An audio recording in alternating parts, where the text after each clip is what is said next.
Hello learners, welcome back to my channel. In the last video we have discussed the CPU scheduling algorithm, that is FCFS, first come first serve algorithm. In the first come first serve, the criteria was if the process come first, it will get the CPU first, right? Whether the process is shorter in burst time or longer in burst time. The arrival time of the process is the main criteria to schedule the processes in FCFS, right? So what could be the advantages of FCFS? It is easy to implement. How? By having the FIFO queue, where in that queue we will insert the new incoming processes into the tail of the queue, and whenever the CPU is free, we will allocate the CPU the process which is there in the head of the queue, right? So it is very easy to implement the FIFO queue. That's why FCFS scheduling is also easy to implement. It is easy to understand because it is simplest one. As the processes will arrive, it will be assigned. It is easy to use and it is simplest algorithm. Okay. So what are the different disadvantages of the FCFS algorithm is that we will be discussing in this video, that is convoy effect. One more disadvantage that FCFS has is waiting time is higher usually. Why? Because you are scheduling the processes in the order in which they have arrived. If there are some shorter processes which are waiting, which came later but they are very short in burst time, so they will definitely take very short time to execute in the CPU, but they have been waiting long for that big process, and that will increase the average waiting time of all the processes. Okay, so that actually make one disadvantage, that is known as convoy effect. What is convoy? The group of vehicle with some permissions. वो कौन से? जैसे कि किसी VIP को या किसी politician को जब वो रोड पे जाते हैं तो सारे आम जनता के लिए ब्लॉक हो जाता है, ठीक, थोड़ी देर के लिए. जब वो चले जाते हैं उसके बाद आप नॉर्मली जा सकते हैं. So that is the convoy. So what is the effect of that convoy? The waiting time of all other processes or all other people are increasing, so it will also increase the average waiting time, right? So convoy effect is actually saying that thing. If there is, this is convoy effect. If there is various processes and there are some shorter processes, shorter means the processes which are having smaller burst time, and there are some longer processes, those are having longer burst time. So if shorter processes are waiting for the one big process to get off the CPU, सारे shorter processes wait कर रहे हैं कि वो जो big process है that is having the larger burst time, कि वो CPU जब वो छोड़े तो हम एग्जीक्यूट हो पाएँ, राइट? तो कॉन्वॉय इफेक्ट इसी को बोलते हैं कि ये सारे जो शॉर्टर प्रोसेसेस हैं they are waiting for the longer process और the big process to leave the CPU so that they can execute.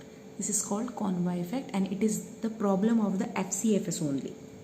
Okay, so let's understand that convoy effect with an example. Here I have one scenario, that is process number is given to all the processes, arrival time is given, burst time of all the processes have been mentioned, and in the same thing where process number is same and burst time is same, I have changed the arrival time to prove the convoy effect in the FCFS.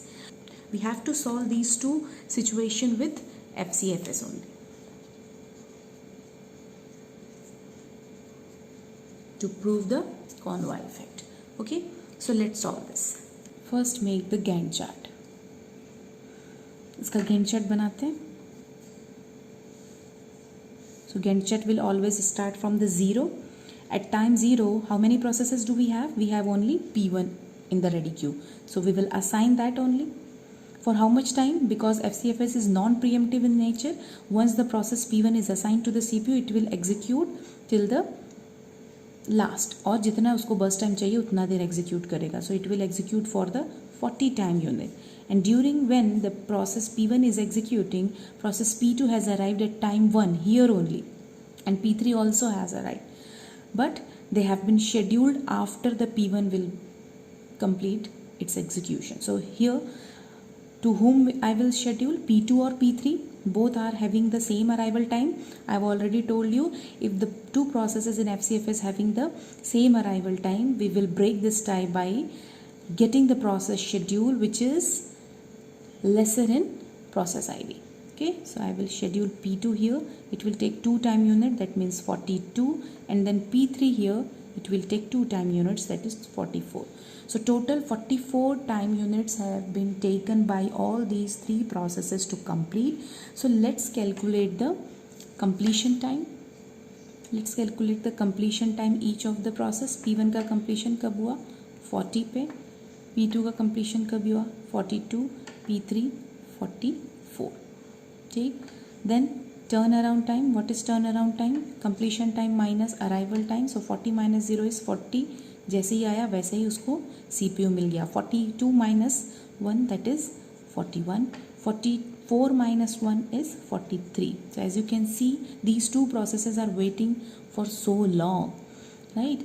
और अगर इसका waiting time हम निकालते हैं तो waiting time कैसे निकालते हैं? Turn around time minus burst time. So it is 0 for this and 39 for this and 41 for this. So what will be the average turnaround time? Let's calculate the average turnaround time and average waiting time. So how do we calculate average turnaround time? By adding all these values, 40 plus 41 plus 43 divide by 3. ठीक है, and average waiting time 0 plus 39 plus 41 divide by number of processes.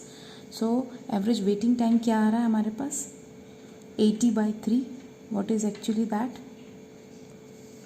So 80.3. तो उसका क्या आ रहा है? 26.6 waiting time. So let's calculate the waiting time for this scenario also. For this, let's make the Gantt chart first. Here I'll start from 0.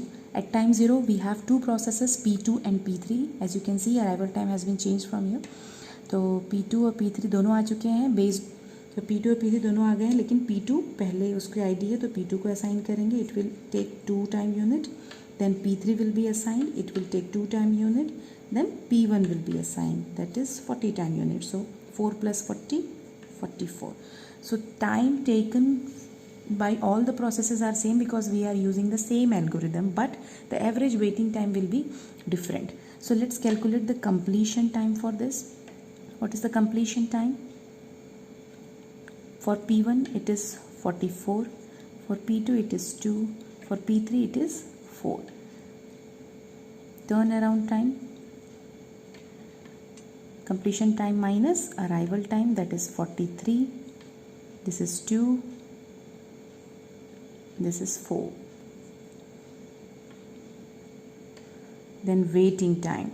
What is waiting time? Turnaround time minus burst time. ठीक है, तो burst time जो कम करेंगे तो यहाँ क्या 3. Then 2 minus 2 is 0 and 4 minus 2 is 2.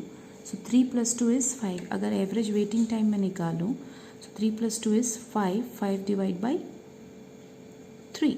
So कितना आया? 1.6. As you can see, the average waiting time, there is a difference, the big difference between average waiting time. Here we are getting 26.6 where the big process is scheduled first and shorter jobs are waiting for that big process, and here that shorter jobs are scheduled first and then longer job or big and longer job is scheduled after.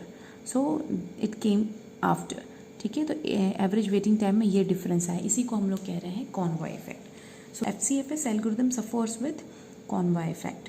So this is convoy effect where the shorter jobs are waiting for the one big process to get off the CPU so that they can execute. Okay, so you can prove anytime. This question can be asked in the university exam where you should explain this convoy effect using an example. So you can take any example, but here this example can be taken. Okay. So hope you have got this convoy effect clearly. you have understood this convoy effect. So be with me next video. The CPU scheduling topic will be confirmed because there is almost one question or two question in the gate from this topic, and if you understand each and every concept, there is no need to read it again. Thank you so much.